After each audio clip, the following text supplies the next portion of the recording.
story, which is drinking. What can I say? So that's done. Now I have what you have to do. What's cool about these is they're already sterile, so you don't have to put Camden tablets or anything into it. It's already sterile. It's already packaged. So what I'm going to do is crack open the top here, and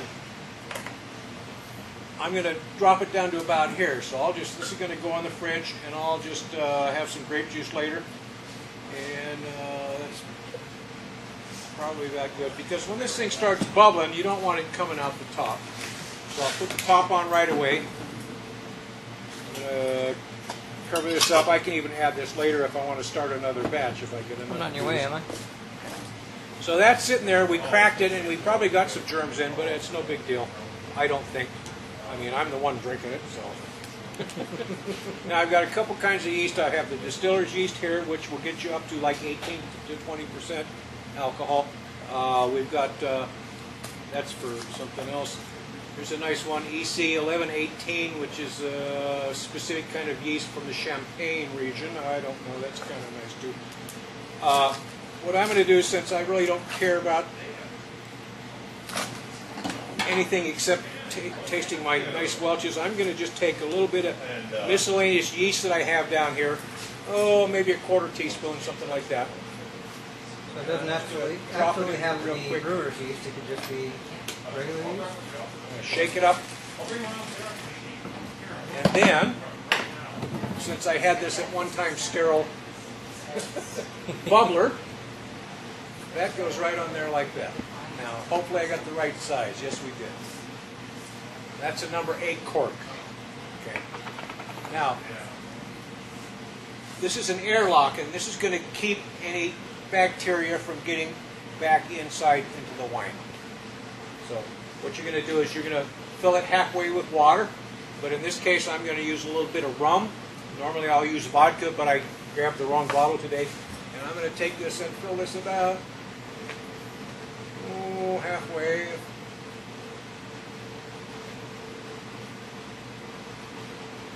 Come on, baby, down there. Jiggle it a little bit. See why it's called a bubbler, huh? Okay, there to there, that's probably good. And we're done. That's that. Now I'm going to keep this from getting too cold and keep it from getting too hot. I usually keep it in my bedroom. And in a day or two, you're going to see it's going to start pushing this down, and you're going to get bubbles coming out the top. And as the yeast gets more active, these guys are just in here partying. That's all they want to do. That's what they live for. They just want to party and eat and make alcohol. So a week to 10 days to 2 weeks, the bubbling's going to get pretty severe, and it's putting out carbon dioxide, by the way. If you want to put this next to your plants, it might give them some nice additional CO2. I was thinking maybe this winter about putting them in my greenhouse. I have a little greenhouse, and if I were to have this above my plants in the greenhouse, it would hopefully rain down that carbon dioxide and give them. Or if I was going to be putting some wheat away in storage containers, you guys are probably familiar with dry ice. You throw a little cube of dry ice into your wheat, and then after overnight, then you seal it up. Well, there's no reason you couldn't have this CO2 going into your dry ice or into your wheat overnight instead of your dry ice. Yeah. Okay, because this is free. You might as well take advantage of this.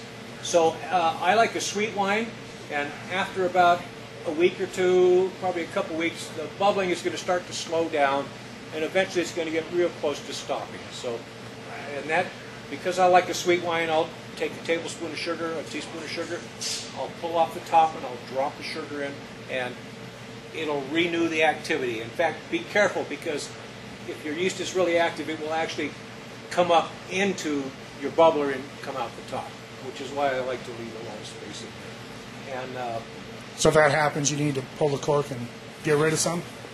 do I get rid of some? Oh, I mean, no, if it gets too late. If it gets too full. Oh, okay. Yeah. But, so, in a couple weeks, then what I'll do is I'll just get my little wine glass, I'll take the top off, and then I'll pour my wine glass, put the top back on, and so far I've been doing this, I haven't had the wine spoil on me. If it spoils, it'll probably start tasting like vinegar. And then when it finally gets down to the bottom, you're going to have a little bit left on the bottom there. Now, I like to save that because that's nice yeast there. And what I'll do is I'll use that for my next batch because it's starting to acclimatize to the Welches. And I'm kind of hoping eventually I'll get a nice strain of Welches yeast going that's particular to Welches. And, okay, so that's my quick and easy way to make wine. One of my favorite wines, by the way, is raisins. And here's a little, this is part of my bug out bag, a bug out box, whatever. This is, you can get these at your local casino. Ask the bartender to save you a cherry jar or a pickle jar or whatever it is. Mm-hmm. These are free. They're a gallon. They're just wonderful. You clean them out and sterilize them. They're really good. Here we have another little bubbler.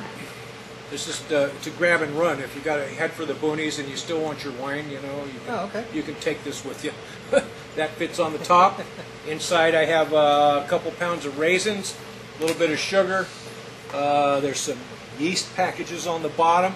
So if I got a bug out, I'm ready. At least I can get drunk and enjoy myself. So. And this is the same kind of bubbler, but I mean, it works the same, but it just goes up and down instead of.